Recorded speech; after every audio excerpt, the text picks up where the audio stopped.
बिस्मिल्लाहिर्रहमानिर्रहीम। अस्सलामुअलैकुम। Programme news one special के साथ मैं हूँ जवाद कमाल। गुज़िश्ता रोज़ वज़ीर आज़म पाकिस्तान इमरान खान की जानिब से आर्मी चीफ की मुद्दत मुलाजमत में 3 साल की तोसी की गई। वज़ीर आज़म ऑफिस के अलामिया के मुताबिक ये फैसला मुल्क और खित्ते में जारी अमन की कोशिशों के तसलसल के लिए किया गया है और हमारी हुकूमत ने ये इक़दाम अमन की कोशिशों के लिए किया, जबकि खित्ते में अमन का दुश्मन भारत फैसले पर बिलबिला उठा। भारतीय मीडिया के लिए यह खबर किसी सदमे से कम नहीं है। आज दूसरा दिन है भारतीय मीडिया जनरल बाजवा की एक्सटेंशन को लेकर खूब वावेला मचा रहा है, जबकि जनरल बाजवा की खित्ते में अमन के लिए खिदमत किसी से ढकी छुपी नहीं है।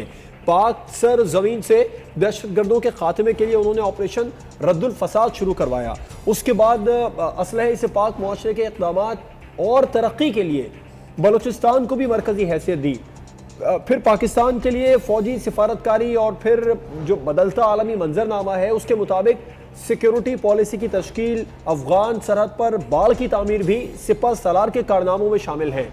और आज भी आर्मी चीफ ने एक हाजिर सर्विस मेजर की उम्र कैद की तौसीक कर दी है।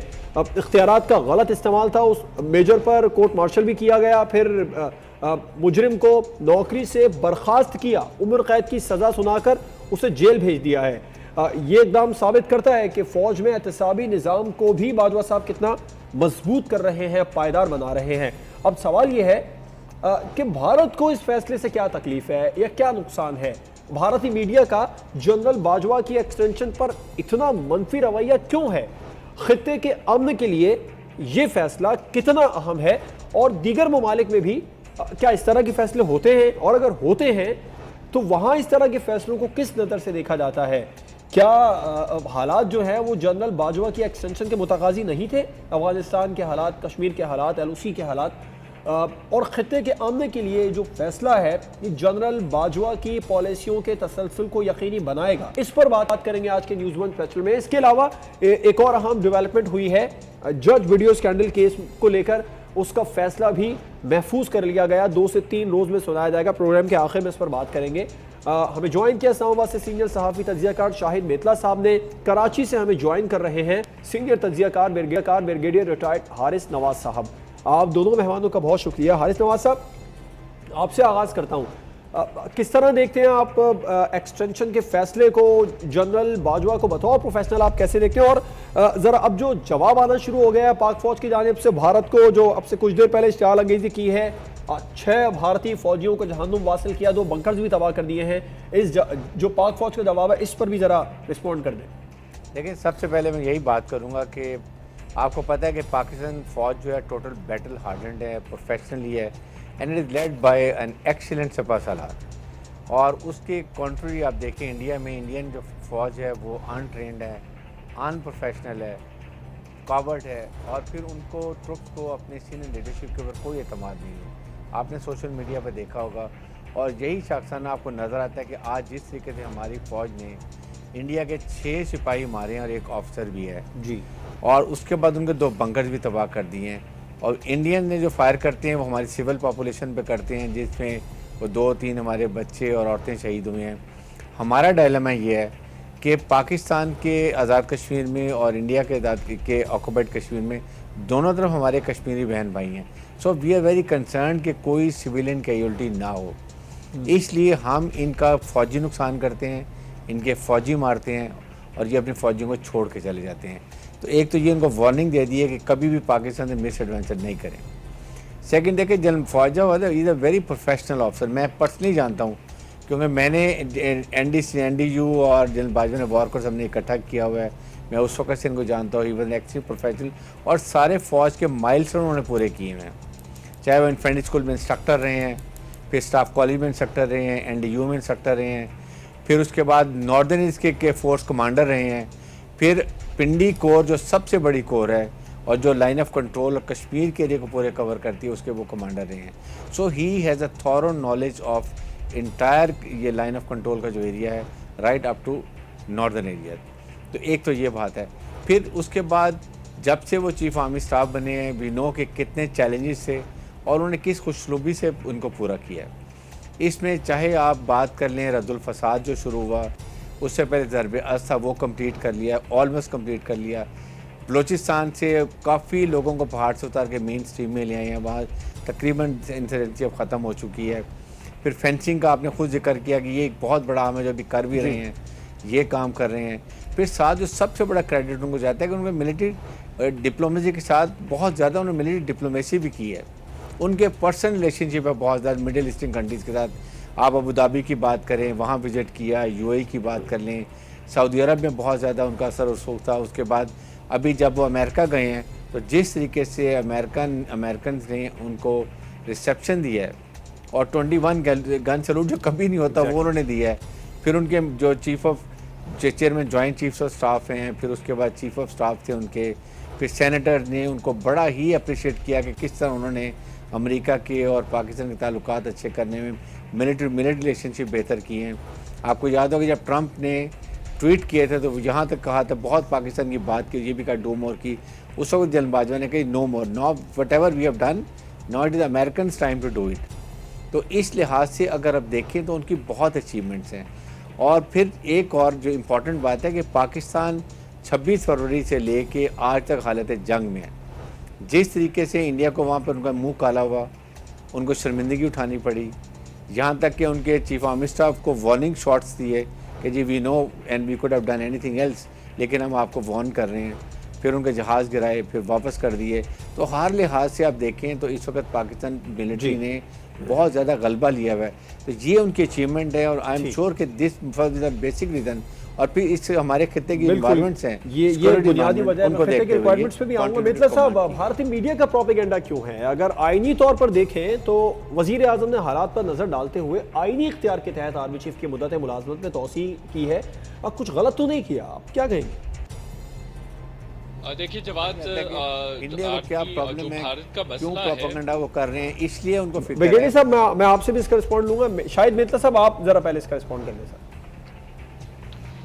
हाँ जवाब, पाकिस्तान का कोई भी इंटरनल इशू हो और इंटरनल मैटर कोई ऐसा हो जिसपे पाकिस्तान की भलाई, पाकिस्तान का मफाद नजर आता हो, भारतीय मीडिया उस पर टूट पड़ता है। तो ये भी एक ऐसा फैसला था जिसकी वजह से हम इस्तेहकाम हमारे मुल्क में आने जा रहा था। आज ही बताया जा रहा है कि स्टॉक एक्सचेंज जो है वो उसमें कई इंडेक्स की जो है वो उसमें बढ़ोतरी आई है। तो ये एक अच्छा फैसला जो था उसके हमें असरात नजर आने शुरू हो गए हैं। दूसरा, भारतीय मीडिया हमेशा से जो भारतीय इस्टेब्लिशमेंट है और भारतीय हुकूमत है उसकी लाइन को टो करता है।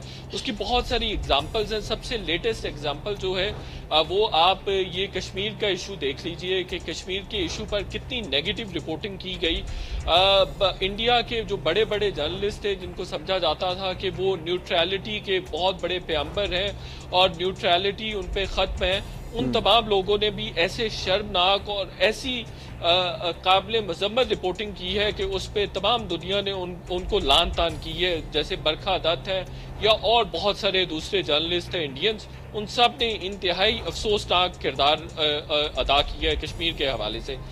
तो जनरल बाजवा साहब की जो प्रमोशन है वो देखें, उसकी वजह से आपका पॉलिटिकल, इकोनॉमिक और डिप्लोमेटिक फ्रंट जो है वो मजबूत होने जा रहा है। चूंकि ये गवर्नमेंट के लिए बड़ा कन्वीनियंट था कि वो किसी ऐसे आदमी को ट्राई ना करें जिनको उन्होंने पहले अनसीन आदमी को ट्राई नहीं करना चाहते थे।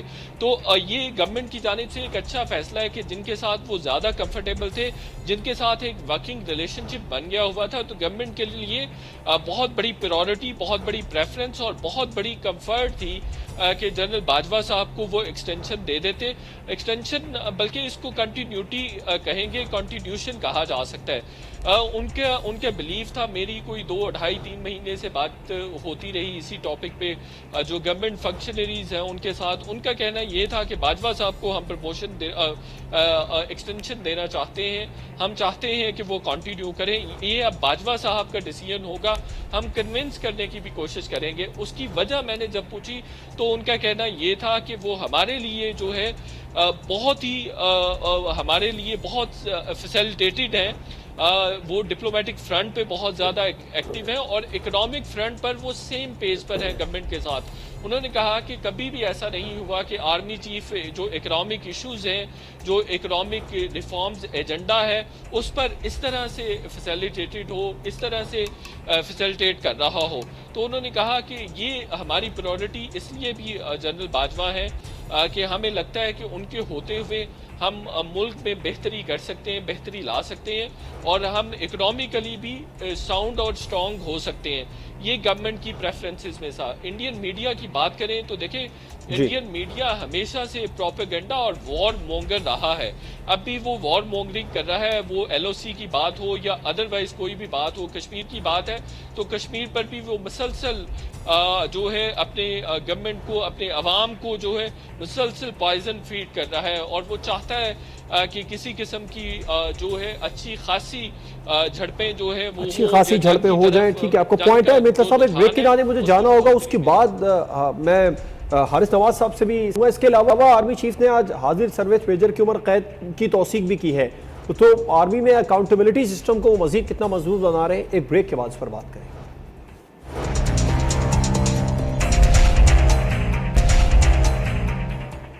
Welcome back. भारतीय मीडिया में काफ़ी वावेला मचा हुआ है जनरल बाजवा की एक्सटेंशन की खबर को लेकर। ब्रिगेडियर साहब, क्या समझते हैं, अपसेट की वजह क्या है, क्यों अपसेट है भारतीय मीडिया और वैसे तो आर्मी चीफ के बहुत कारनामे हैं, जनरल बाजवा के हालात भी कुछ ऐसे ही थे, मगर गुज़िश्ता 3 वर्षों में जनरल बाजवा की ऐसी कौन सी अहम कामयाबियां हैं, आप क्या समझते हैं जो मुद्दत मुलाजमत में तोसी की वजह बनी? देखें, एक तो इंडिया में बहुत ववेला इसलिए मचा हुआ है कि जनरल बाजवा की बहुत कामयाबियाँ हैं और सबसे बड़ी बात है कि फ़ौज को उन्होंने बहुत ट्रेन किया है और फ़ौज के बहुत अहम जिम्मे सिपहसालार हैं। पूरी फ़ौज को उनके ऊपर एक भरोसा है, दे फील कॉन्फिडेंस, और उनकी लीडरशिप क्वालिटी है कि ही लीड्स फ्रॉम द फ्रंट। और इसके बरक्स अगर आप देखें तो वो जनरल जो इनके बिबन साहब हैं, वो तो एक बिल्कुल जोकर लगते हैं, हेड पहन के फिरते हैं न, और हर वक्त उनकी फ़ौज का उनके ऊपर कोई एतमाद नहीं है।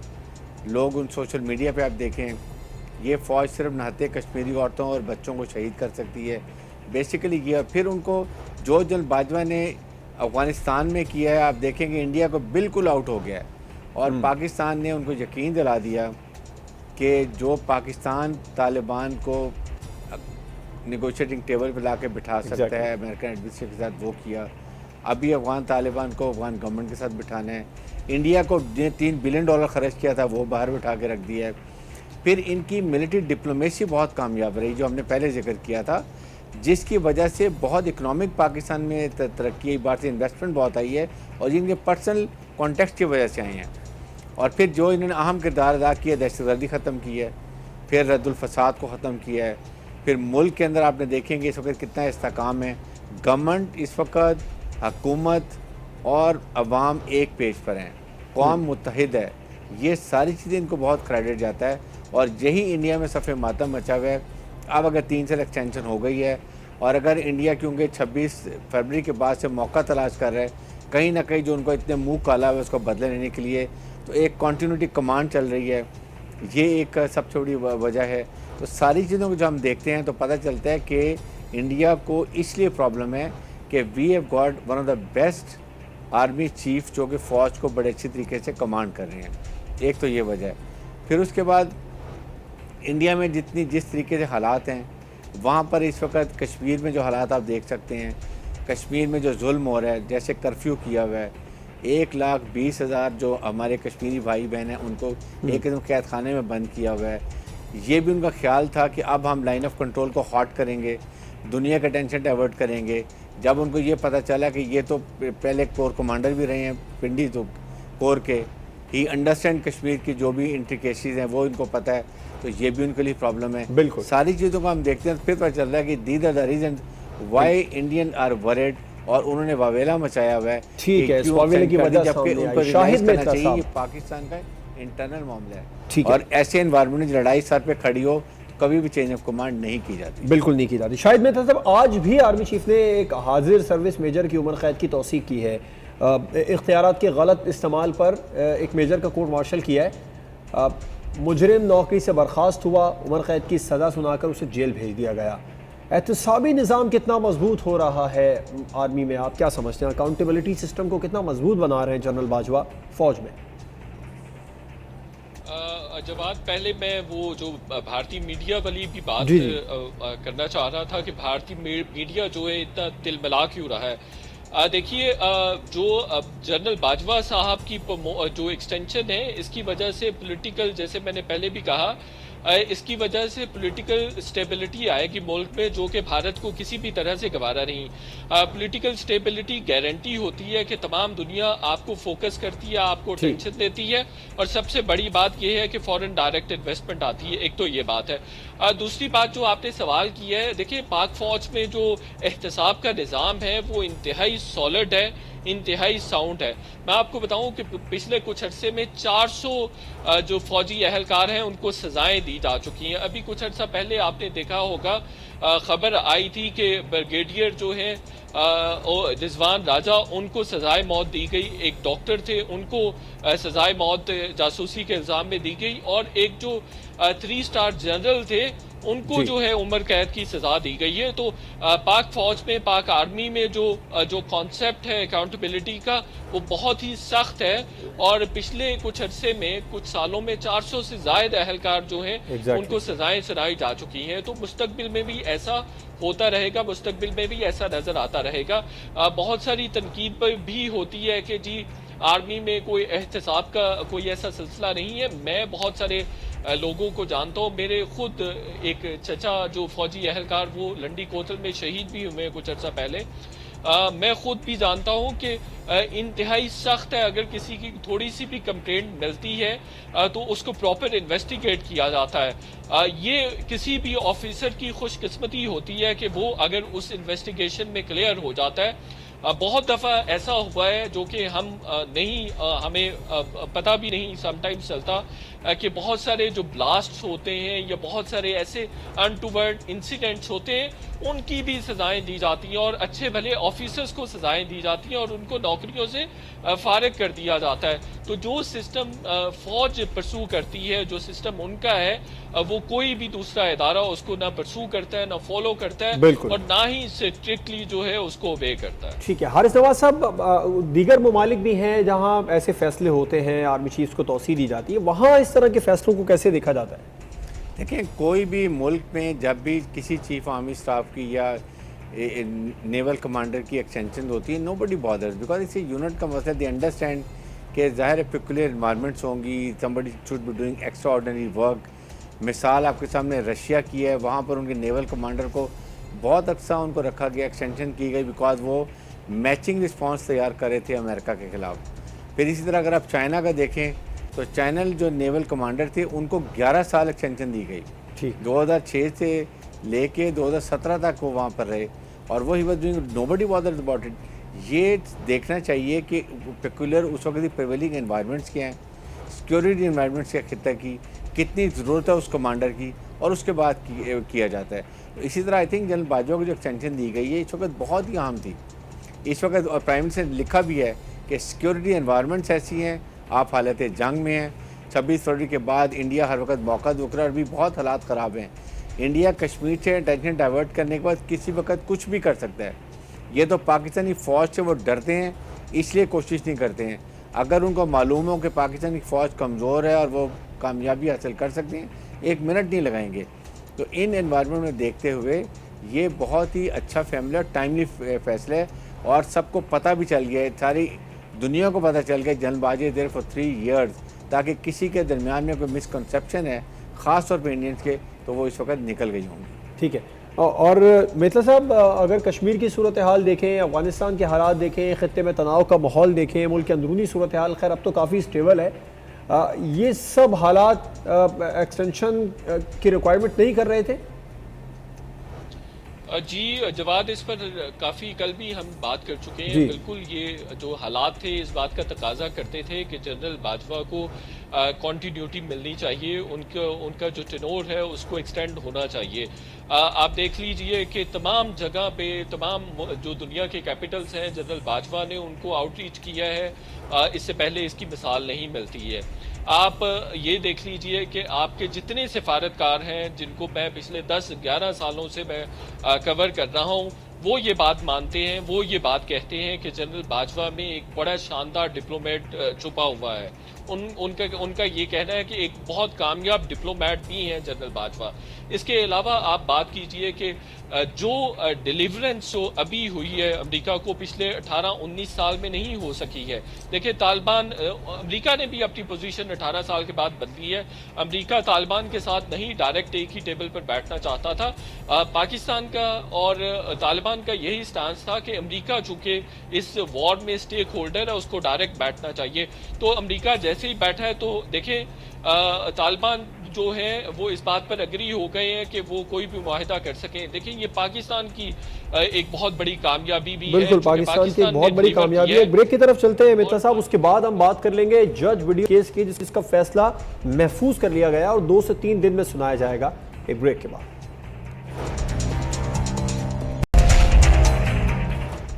Welcome back. जज वीडियो स्कैंडल केस की बात कर लेते हैं जिसका फैसला महफूज कर लिया गया है और 2 से 3 दिन में सुनाए जाने का इम्कान भी है। काफ़ी सख्त रिमार्क दिए हैं चीफ जस्टिस साहब ने। ब्रिगेडियर साहब, आप क्या कहेंगे इस केस से मुताल्लिक, क्या मुतवक्किल फैसला देख रहे हैं आप? देखिए, आई थिंक जिस तरीके से चीफ जस्टिस ने रिमार्क्स दिए हैं और अटेंड भी कर रहे हैं तो ये उनके ख़िलाफ़ फैसला आएगा। और वैसे भी अगर देखा जाए तो ये किसी हालत में भी ऐसी चीज़ें नहीं होनी चाहिए। ख़ास तौर पे जजेस साहबान जो कि इंसाफ का एक बहुत बड़ी एग्जांपल होते हैं और सब दुनिया उनको देखती है और इंसाफ की तवक्को भी करते हैं। बहुत लोगों के फ़ैसले होते हैं और बहुत परेशान लोग होते हैं, तो ऐसे जजेस को बहुत ख्याल करना चाहिए।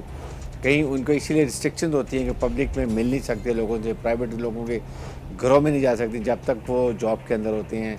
इनको बहुत एहतियात करनी चाहिए। इसी तरह के स्कैंडल बनते और बाद में उसको एक्सप्लॉइट किया जाता है और जिसकी वजह से इनको प्रॉब्लम भी हुई है। और वो फिर ख़ुद बता भी रहे हैं कि वो एक दफ़ा वहाँ पर गए हैं, ये जाती उम्रा भी गए हैं, फिर वहाँ पर हज पे भी गए हैं, वहाँ मुलाकातें हुई हैं जो कि नहीं पुरानी वीडियो का वो खुद भी जिक्र कर चुके हैं। तो इन चीज़ों को अगर हम देखें तो ये चीज़ों का बहुत ही ख्याल करना चाहिए और मुझे लगता है कि ये इनके ख़िलाफ़ फैसला आएगा और मेरे कोई ना कोई डिसिप्लिन कार्रवाई भी की जाएगी। क्योंकि और फिर होता ही है कि देखिए, अगर एक जज कोई गलती करता है तो जब उसको किसी को भी सज़ा मिलती है तो उसका it acts as a deterrence for others. फ़ौज में भी इसीलिए बड़ी सख्त अकाउंटेबिलिटी है कि जब कोई भी गलती करता है तो फ़ौज में बड़ी सख्त सज़ा दी जाती है ताकि ये बाकियों के लिए सबक हो और वो ना करें। इतनी बड़ी फ़ौज में अगर आप ये देखें कि लाखों मिलियंस ऑफ एमुनिशन होता है, वेपन्स होते हैं, एमुनिशन होता है, बुलेट्स होती हैं। एक बुलेट भी अगर हमारे आर्मी में गुम जाए तो उस पर बड़ी सख्त कमांडिंग ऑफिसर और उनके सिक्योरिटी ऑफिसर के खिलाफ सज़ा दी जाती है। तो इसीलिए फ़ौज का निज़ाम चलता है। जब कहते हैं फ़ौज में बड़ा निज़ाम चलता है बिकॉज ऑफ अकाउंटेबिलिटी प्रोसेस और डिसिप्लिन की वजह से। इसी तरह आई थिंक ये चीफ जस्टिस साहब सही अगर फ़ैसला करते हैं और एक जज को सज़ा होती है तो कम से कम बाकियों को ये पता चलेगा कि आइंदा के लिए हमने ऐसी कोई बात नहीं करनी जिससे इनकी कम्युनिटी को भी नुकसान हो और फिर एक बदनुमा दाग भी हो। बिल्कुल, इस लिहाज से आई एक्सपेक्ट के कहीं ना कहीं सज़ा होगी और chief justice I think is a very good discipline और वो सज़ा देंगे। मेतला साहब, आप क्या समझते हैं 2 से 3 दिन में आ जाएगा फैसला? कुछ खबर है आपके पास? और जो चीफ जस्टिस के रिमार्क्स हैं उनको सामने रखें तो क्या आप मुतवक्किल कर रहे हैं इस फैसले को लेकर? देखिए, जजेस के रिमार्क्स को देखकर फैसले का तयन करना खासा मुश्किल होता है, लेकिन मैं आपको बताऊं कि जस्टिस आसिफ सईद खोसा साहब बड़े ही अपराइट जज हैं और उन्होंने ये साबित किया है कि वो जुडिशरी का हर तरह से बुराइल जो है उसको बुलंद रखना चाहते हैं और वो चाहते हैं कि जुडिशरी मैक्सिमम ट्रांसपेरेंट हो सके और अकाउंटेबल हो सके और क्रेडिबल हो सके। इस हवाले से उनकी कोशिशें हमने माजी में भी देखी हैं। जब भी उनसे कभी मिलने का भी इत्तेफाक हुआ तो उन्होंने हमेशा इस बात को जो है वो बावर करवाया है कि जुडिशरी जो है उस पर बहुत ज़्यादा जिम्मेदारी है। आप इस हवाले से अगर देखा जाए जवाब, तो इसमें जज के किरदार को माइनस नहीं किया जा सकता जो अरशद मलिक है। आप ये देखिए कि मेरे ये ज़ाती इल्म में है कि उन्होंने पैसे लिए हैं और बिल्कुल शरीफ फैमिली से पैसे लिए हैं उन्होंने। और उन्होंने ये वीडियो, जो दूसरी वीडियो है जिसमें वो बता रहे हैं, हिंट्स दे रहे हैं कि मैं ये है, वो मीडिया में दूसरा रिपोर्ट होता रहा है, लेकिन मेरी कुछ लोगों से बात हुई है, उन्होंने बिल्कुल पैसे भी लिए हैं और 10 करोड़ रुपए लिए हैं। और वो वीडियो उन्होंने इसलिए बनवाई है, वो वीडियो भी फैसला देने के बाद बनवाई है। फैसला उन्होंने दिसंबर 2018 में दिया है और वीडियो वो कहीं जाके बनी है अप्रैल मार्च में। 6 अप्रैल को जाके वो जाती उम्रा में मिल भी रहे हैं और उनसे अच्छा सर, एक और बड़ी अहम डेवलपमेंट हुई है मेथला साहब, मैं आपसे रिस्पॉन्ड लेना चाहूंगा इसका। जो इस फैसले के हवाले से जो पार्टी इस मौके को सामने लेकर आई, इस वीडियो को, PMLN, शहबाज शरीफ साहब से जब आज पूछा गया, उन्होंने मलबा मरियम नवाज साहिबा पे डाल दिया। मरियम नवाज साहिबा से पूछा, उन्होंने सारा मलबा नासिर भट्ट पर डाल दिया। अब क्यों ये लोग लीड नहीं कर रहे हैं फ्रंट पर, और क्या होगा इस फैसले में? क्या ये लोग भी इज्जत में आएंगे फैसले के? ये आपने मुझसे पूछा? जी जी मेथला साहब, आपसे ही पूछा है। जी बिल्कुल, उन पर FIR पहले ही उन पर रजिस्टर हो चुकी हुई है और इसी डर से वो मलबा उन पे नासिर भट्ट पे डाला जा रहा है। शहबाज शरीफ से जब पूछा गया तो उन्होंने कहा मरियम नवाज इसके बारे में बेहतर बता सकती हैं। इसी तरह से ख्वाजा आसिफ, एहसन इकबाल, अता तारिड और जितने भी मुस्लिम लीगी रहनुमा थे जो उस प्रेस कॉन्फ्रेंस का हिस्सा थे, उन्होंने उसको कहा है कि वो मरियम नवाज से पूछा जाए।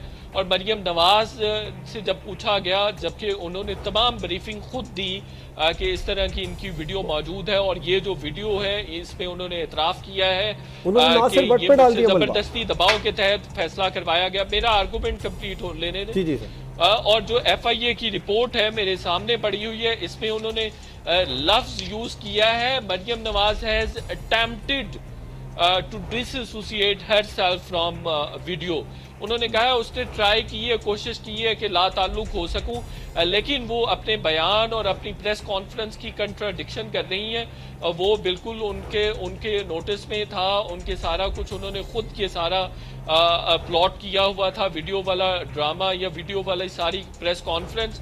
तो इसलिए वो डिसएसोसिएट नहीं हो सकती, वो उतनी ही मुल्ज़म है जितने बाकी दूसरे लोग हैं। ये बात जो है ये इससे बचना जो है वो काफ़ी मुश्किल हो जाएगा। एक और भी बात है जिसमें बचा जा सकता है, ये बचने की कोशिश नून लीग कर रही है, वो ये है कि वो नासिर भट्ट चूँकि ब्रिटिश नेशनल हैं, इसलिए उन पर सारा मलबा डाला जा रहा है कि पहले हसन और हुसैन नवाज भी बच गए हैं और उन पर कोई ख़ास उस तरह से तवज्जो नहीं दी जा सकी, तो इसलिए नासिर भट्ट भी इस दफ़ा बच सकते हैं। तो ये भी एक बात है। और दूसरी बात ये भी बताऊं कि अरशद मलिक साहब मेरे ज़ाती इल्म में है कि ये नासिर जंजवा साहब जो कि बिजनेसमैन हैं, जो कि मियाँ नवाज शरीफ के दोस्त हैं, उनके घर बैठे रहते थे और वो मिन्नतें करते थे नासिर जंजवा साहब की कि मुझे जो है वो जज अपॉइंट करवाया जाए, मुझे जज अपॉइंट करवाएं, मुझे जज अपॉइंट करवाएं और मैं डिलीवर करूंगा। इस तरह की बात भी मेरे इल्म में है। ब्रिगेडियर साहब, बड़ी अहम बातें कर दी है मेथला साहब ने। अगर इन बातों को सामने रखे तो फैसला अगर अरशद मलिक साहब के खिलाफ आता है तो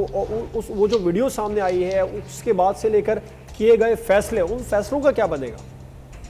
लेकिन जो फैसला हो चुका है मेरे ख्याल में वो तो चेंज नहीं होगा, इसलिए ख़ास तौर पे कि ये फैसला दोबारा हाई कोर्ट में चैलेंज हुआ हुआ है और मरियम नवाज शरीफ को वहाँ पर रेमेडी अवेलेबल है। इसलिए मेरे ख्याल में इस फैसले को कोई फ़र्क नहीं पड़ना चाहिए। और जब हाई कोर्ट में जाके सारी चीज़ें पेश होंगी और उन्होंने ये भी कह दिया इसकी सारी एविडेंस जो है वहाँ पर अटैच कर दी जाए, तो वहाँ जाके उनको रेमेडी मिल सकती है अगर इसमें कोई भी मीट सही तरीके से है।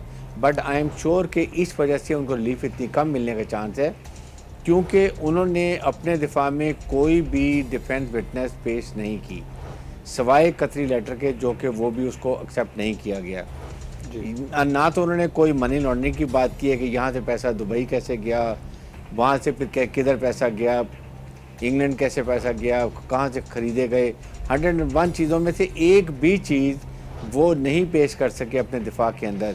इसलिए जब चाहे ये वीडियो बनी है नहीं बनी है, जो बात भी है, या तो ये कहें कि हमने सारी एविडेंस दे दी थी, एवरीथिंग इज़ ऑन रिकॉर्ड, हमने डिफेंस कंप्लीट किया है, लेकिन डिस्पाइट दैट जज ने फैसला किया, तो फिर इस पर डाउट क्रिएट हो सकता है।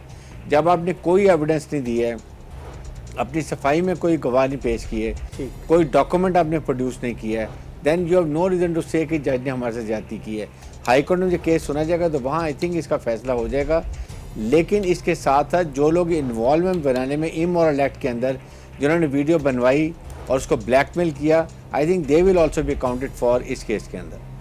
ठीक है, ब्रिगेडियर रिटायर हारिस नवाज साहब, शाहिद मेतला साहब, आप दोनों का बहुत शुक्रिया। नाज़रीन, प्रोग्राम आपने देखा, जज वीडियो स्कैंडल बड़ा इम्तिहान है जुडिशरी का, आवाम की, तमाम सियासी जमातों की नज़रें हैं इस केस के ऊपर। इसके अलावा जो आर्मी चीफ की एक्सटेंशन का फैसला किया पाकिस्तान ने, ये इकदाम मुल्क की सिक्योरिटी और इस्तेहकाम और ख़ित्ते के हालात को मद्देनज़र रखते हुए किया है। मगर जो भारतीय मीडिया का प्रोपेगेंडा है इस बात की अक्कासी करता है कि भारत खित्ते के अमन का दुश्मन है, और उसका अमली सबूत भारत की मुख्तलिफ रियासतों में जो अक़लियतों के साथ जुल्म हो रहा है, जो अक़लियतों के साथ सलूक बढ़ता जा रहा है, कश्मीर में बदतरीन मज़ालिम भी हैं, मगर पाकिस्तान भारत की मज़मूम कोशिश को नाकाम बनाएगा। इजाज़त दीजिए, अल्लाह हाफ़िज़।